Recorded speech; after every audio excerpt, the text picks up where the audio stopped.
ప్రకాశం జిల్లాలో పర్చూరు అసెంబ్లీ నియోజకవర్గానికి ఎన్నికల పరంగా విలక్షణమైన స్థానం. ఇక్కడి నేతల ప్రస్థానము ప్రత్యేకమే. దగ్గుబాటి రామానాయుడు, గాదె వెంకటరెడ్డి, దగ్గుబాటి పురంధరేశ్వరి, ఆమె భర్త వెంకటేశ్వరరావు వంటి కాకలు తీరిన నేతలకు అద్భుత భవిష్యత్తు ఇచ్చిన ప్రాంతం ఇది. ఈ నియోజకవర్గంలోని ఓటర్లు ఆయా సందర్భాలలో అన్ని పార్టీలను ఆదరించినా ఎక్కువసార్లు ప్రధాన పార్టీల అభ్యర్థులకే విజయాలను కట్టబెట్టడం విశేషం. మరోసారి ఇక్కడ దగ్గుబాటి కుటుంబం బరిలోకి దిగడంతో ఎన్నికలు రసవత్తరంగా మారనున్నాయి. ఇక పర్చూరు విషయానికి వస్తే రాష్ట్ర వ్యాప్తంగా ఉత్కంఠ రేపుతోన్న పర్చూరు బరిలో పోటీ పడుతున్న అభ్యర్థులను ఓసారి చూద్దాం. ఇక్కడ టీడీపీ నుంచి సిట్టింగ్ ఎమ్మెల్యే ఏలూరు సాంబశివరావు పోటీ చేస్తుండగా వైసీపీ నుంచి ఎన్టీఆర్ పెద్దలుడు దగ్గుబాటి వెంకటేశ్వరరావు బరిలో ఉన్నారు. ఇక కాంగ్రెస్ నుంచి పొన్నగంటి జానకిరాం, బీజేపీ నుంచి చెరుకూరి రామ యోగేశ్వరరావు పోటీ చేస్తున్నా ప్రధాన పోటీ మాత్రం ఏలూరి వర్సెస్ దగ్గుబాటిగానే సాగుతోంది. అంటే ఇక్కడ ఆయా పార్టీలు ప్రధానంగా పోటీ చేస్తున్నా నిజమైన టఫ్ ఫైట్ మాత్రం టీడీపీ వైసీపీ మధ్య ఉండనుందని విశ్లేషణలు వెలువడుతున్నాయి. ఇక పర్చూరు నియోజకవర్గంలో పొలిటికల్ హిస్టరీని ఓసారి పరిశీలిద్దాం. ఈ నియోజకవర్గంలో ఎక్కువసార్లు కాంగ్రెస్, టీడీపీలే ప్రధానంగా తలపడ్డాయి. జిల్లాలో పలువురు ప్రముఖులను అప్పటి ఉమ్మడి ఆంధ్రప్రదేశ్ అసెంబ్లీకి, పార్లమెంటుకు పంపిన ఘనత పర్చూరు ప్రజలకే దక్కుతుంది. జిల్లాలో మంత్రులుగా పనిచేసిన ముగ్గురు ఉన్నత శ్రేణి నాయకులు పర్చూరు నియోజకవర్గానికి చెందిన వారే.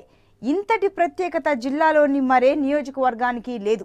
జిల్లాకు చెందిన ఒక మహిళా మంత్రిని కూడా ఈ నియోజకవర్గం ఆదరించింది.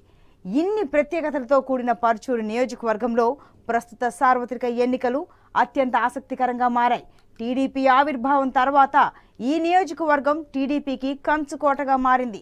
1985లో పర్చూరు నియోజకవర్గం నుంచి ఎన్నికల్లో పోటీ చేసిన దగ్గుబాటి వెంకటేశ్వరరావు అప్పటి కాంగ్రెస్ అభ్యర్థి గాదె వెంకటరెడ్డిపై 1077 ఓట్ల మెజారిటీతో విజయం సాధించారు. 1989లోనూ కాంగ్రెస్ అభ్యర్థి గాది వెంకటరెడ్డిపై 6828 ఓట్లతో గెలుపొందారు. 2004లో మారిన రాజకీయ సమీకరణాల నేపథ్యంలో దగ్గుబాటి కాంగ్రెస్లో చేరి ఆ పార్టీ అభ్యర్థిగా పోటీ చేసి అక్కడ టీడీపీని ఓడించారు. టీడీపీ అభ్యర్థి బాచిన చెంచు గరటయ్యపై 15,546 ఓట్ల ఆధిక్యంతో గెలిచారు. 2009లోనూ కాంగ్రెస్ అభ్యర్థిగా పోటీ చేసిన దగ్గుబాటి టీడీపీ అభ్యర్థి గొట్టిపాటి నరసింహారావుపై 2,960 ఓట్లతో గెలుపొందారు. 2014 ఎన్నికల్లో దగ్గుబాటి ఎన్నికలకు దూరం కావడంతో ఆ ఎన్నికల్లో వైసీపీ నుంచి పోటీ చేసిన గొట్టిపాటి భరత్ కుమార్పై టీడీపీ అభ్యర్థి ఏలూరి సాంబశివరావు గెలుపొందారు. అయితే మళ్లీ దగ్గుబాటి వెంకటేశ్వరరావు నియోజకవర్గంలో వైసీపీ బీ ఫారంతో రంగంలోకి దిగడంతో జిల్లాలోనే కాక రాష్ట్ర వ్యాప్తంగా అందరి దృష్టి ఈ నియోజకవర్గంపై ఉంది. ఇక 2014, 2019 ఓటర్ల విషయానికి వస్తే ప్రకాశం జిల్లా పర్చూరు నియోజకవర్గంలో 2014, 2019 మధ్య ఉన్న ఓట్ల వ్యత్యాసాన్ని ఓసారి చూద్దాం. 2014తో పోలిస్తే 2019లో నియోజకవర్గంలో ఓటర్ల సంఖ్య స్వల్పంగా పెరిగింది. 2014లో ఈ నియోజకవర్గంలో 2,14,392 మంది ఓటర్లు ఉంటే ప్రస్తుతం ఈ సంఖ్య 2,19,427 మందికి పెరిగింది. ఈ 5 ఏళ్లలో 5,035 మంది ఓటర్లు పెరిగారు. దీంతో ఇక్కడ పెరిగిన ఓట్ల సంఖ్య ఏ పార్టీ ఓటు బ్యాంకుకు కలిసొస్తుందో చూడాలి. ఇక టీడీపీ వర్సెస్ వైసీపీగా ఈ నియోజకవర్గంలో బలాబలాలు ఎలా ఉన్నాయో ఇప్పుడు చూద్దాం. ఇక ప్రధాన పార్టీ అభ్యర్థుల బలాబలాల విషయానికి వస్తే పర్చూరు నియోజకవర్గంలో టీడీపీ అభ్యర్థిగా మరోసారి ఏలూరు సాంబశివరావు పోటీకి దిగుతున్నారు. తెలుగుదేశం పార్టీ క్యాడర్తో పాటు నియోజకవర్గంలో గత 5 ఏళ్లుగా చేసిన అభివృద్ధిని చూపించి ఓట్లు అడుగుతున్న ఏలూరి సాంబశివరావు నియోజకవర్గంలో ఎన్నికల ప్రచారంలో జోరు పెంచారు. మధ్యతరగతి కుటుంబం నుంచి వచ్చిన సాంబశివరావు రైతుల సమస్యలను పరిష్కరించడంలో మంచి పేరు సంపాదించుకున్నారు. అయితే అదే సమయంలో టీడీపీ క్యాడర్లో కొంతమంది సాంబశివరావు పట్ల అసంతృప్తి ఉండడం ఆయనకు మింగుడు పడని అంశం. ఇక ఇక్కడ వైసీపీ అభ్యర్థి విషయానికి వస్తే సుదీర్ఘ రాజకీయ అనుభవం దగ్గుబాటి వెంకటేశ్వరరావుకు సానుకూల అంశం. రాజకీయంగా, ఆర్థికంగా బలంగా ఉన్న దగ్గుబాటి కుటుంబం పట్ల నియోజకవర్గంలోనూ మంచి సానుభూతి ఉంది. ఎన్టీఆర్ పెద్దలుడైన దగ్గుబాటి వెంకటేశ్వరరావు 4 సార్లు ఎమ్మెల్యేగా గెలుపొందారు.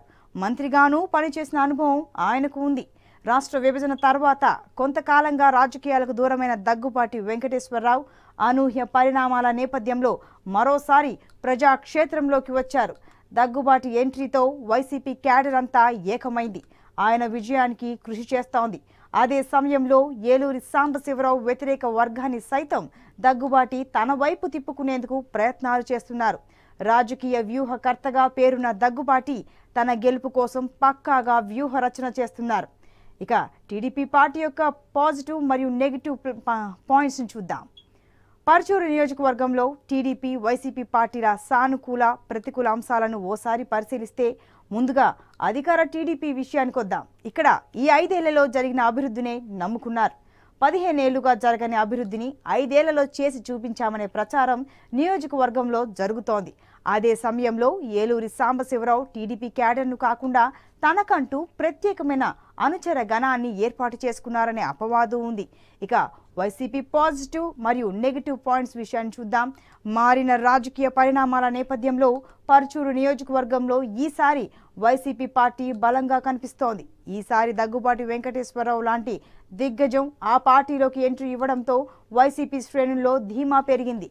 గ్రూపు రాజకీయాలు చేయడంలో దిట్ట అయిన వెంకటేశ్వరరావుకు సుదీర్ఘమైన రాజకీయ అనుభవం ఉంది. అయితే గత కొంతకాలంగా రాజకీయాలకు దూరంగా ఉండడం, ఎమ్మెల్యేగా పనిచేసిన కాలంలో నియోజకవర్గానికి ఆయన పెద్దగా చేసిందేమీ లేదని విమర్శలు కూడా ఉన్నాయి. ఇవన్నీ వైసీపీ పార్టీకి ప్రతికూల అంశాలు కానున్నాయి. అదేవిధంగా దగ్గుబాటికి రామనాథం వర్గం దూరం కావడం వైసీపీకి ప్రతికూల అంశం కానుంది. అన్నింటికీ మించి భార్యాభర్తలు ఇద్దరూ వేరువేరు పార్టీలకు ప్రాతినిధ్యం వహించడం రాష్ట్రంలోనే చర్చనీయాంశంగా మారింది. ఇటు దగ్గుబాటి వెంకటేశ్వరరావు వైసీపీ తరపున అసెంబ్లీకి, అటు పురంధరేశ్వరి బీజేపీ తరపున లోక్సభకు పోటీకి దిగడం ద్వారా ఏపీ భారత రాజకీయాల్లో తమ ఉనికిని కాపాడుకోవడానికి ఒకే కుటుంబం 2 పార్టీలను ఎంచుకున్నాయి. ఈ నిర్ణయం ఎలాంటి ఫలితాన్ని ఇస్తుందన్నదే ఇప్పుడు $1 బిలియన్ ప్రశ్నగా మారింది. ఇక్కడ ప్రధాన ఫైట్ చూసుకుంటే టీడీపీ వైసీపీకి మధ్య కొనసాగుతోంది. కాంగ్రెస్ కూడా పోటీ చేస్తున్నా, ఇతరత్ర పార్టీలు ఉన్నా ప్రధాన టఫ్ ఫైట్ ఈ అధికార ప్రతిపక్ష పార్టీల మధ్య ఉంది. ఎలాగైనా అధికారాన్ని మళ్లీ చేజిక్కించుకోవాలని అధికార టీడీపీ చూస్తుంటే ఈసారి ఎలాగైనా అధికారంలోకి రావాలని వైసీపీ తహతహలాడుతోంది. ఆయా పార్టీలలో బిగ్ షాట్సే ఉన్నాయి. ప్రచారాలు జోరుగా కొనసాగిస్తున్నాయి. మరోవైపు ఓటర్ల సంఖ్య 2014తో పోలిస్తే 2019లో గణనీయంగా పెరిగింది. ఆ పెరిగిన స్వల్ప ఓటర్ల సంఖ్య మరి ఎవరికి ఓటు బ్యాంకుగా మారుతుందో చూడాలి. పట్టుమని 15 రోజులు కూడా ఎలక్షన్లకి టైం లేదు. కానీ ఎన్నికల ప్రచారంలో ఆయా పార్టీల అధినేతలు హోరెత్తిచ్చేస్తున్నారు. తాము సంక్షేమ పథకాలని ఏమి అమలు చేయబోతున్నారో, ఏమి జత చేయబోతున్నారో అవన్నీ వివరిస్తూ ముందుకు సాగుతున్నారు. మరి దేవుళ్ళకి దండం పెట్టుకుని ప్రచారంలోకి దిగిన ఈ నేతలు మరి ఓటర్ దేవుళ్లను ప్రసన్నం చేసుకోగలుగుతారా? ఏ పార్టీకి అధికారం ఈ ఓటర్ దేవుళ్ళు కట్టబెడతారో మరికొన్ని రోజుల్లో తేలనుంది.